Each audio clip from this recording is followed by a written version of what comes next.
Hello everyone, myself Rakesh K. I'm from Shivingteshwara College of Engineering.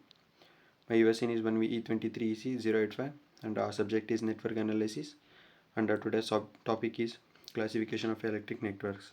Let me study about this. The presentation outlines the fundamental classification of electrical networks, exploring the various categories and their characteristics.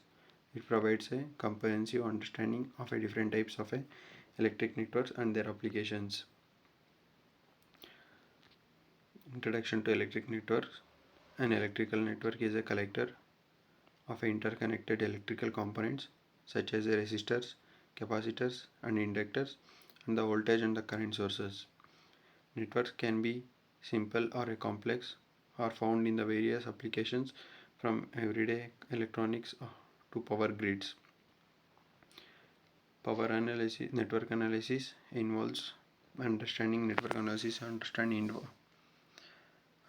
the behavior of these components and their interactions to determine the voltage, current, and the power in different parts of a network.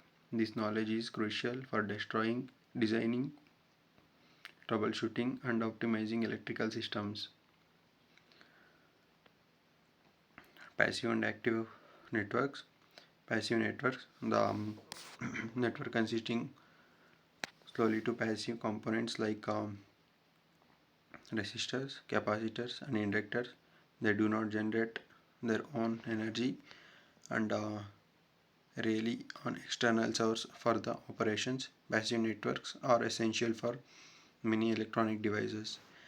Active networks are these networks includes active devices like transistors, operational amplifiers, voltage sources, and they generate and amplify the signals and provides a means to control and process electrical energy. And active networks are crucial for signal processing and amplifications. The next slide we have a linear and non-linear networks. Linear networks, the networks that obey the superposition principle and the output is directly proportional to the input. Linear network are relatively easier to analyze. Non-linear networks that do not follow the superposition principle and the output is not directly proportional to input. These networks are complex to analyze, often require numerical methods. The time variant networks. Time variant network, the properties of the components in these networks remains constant over time, and example include circuits with the resistors, capacitors, and inductors. Time variant networks have consistent behavior, and the time variant networks, the properties of a component in these networks are vary with the time. Examples includes circuits with the switches or devices and change the resistance. Time variant networks have dynamic behavior. Disturbed and lamped networks. In disturbed networks, the circuit elements are spread out over a physical distance. The transmission lines are an example of a distributed network. Distributed networks are considered when the wavelength of a signal becomes comparable to the physical dimensions of the circuit. In lamped networks, the circuit elements are assumed to be concentrated at the specific point. This is a valid assumption when the wavelength of a signal is much larger than the physical dimensions of the circuit.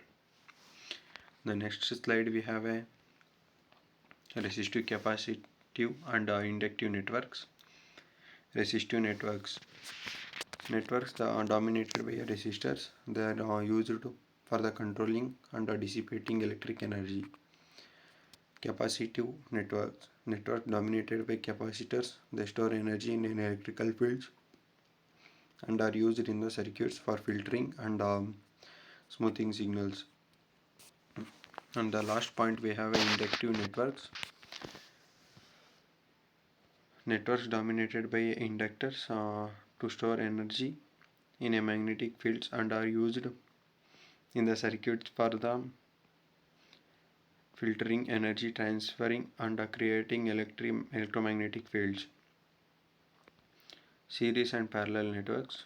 Series network consists of a components connected in a single path where the current flows through all the elements sequentially, and the parallel network consists of a components connected in the multiple paths where the current divides between different branches. Symmetric and asymmetric networks. Symmetric networks, they have identical components and the properties on both sides of a central point, and the networks are often easier to analyze. And the asymmetric networks, asymmetric networks, they have a different properties on either side of the central point, and the network are more complex to analyze and can exhibit different behavior on either side. The last we have applications of electrical network classification, circuit design, troubleshooting, and system analysis are the 3 points. In circuit designing, understanding the network classification is essential for designing efficient and reliable circuits. In troubleshooting, classifying networks helps in identifying potential problems and finding solutions. Potential problems and finding solutions. And the last we have a system analysis, and our network classification provides a framework for analyzing complex systems and predicting their behavior. This is all about the electric classifications. Thank you for watching. Please like the video, share.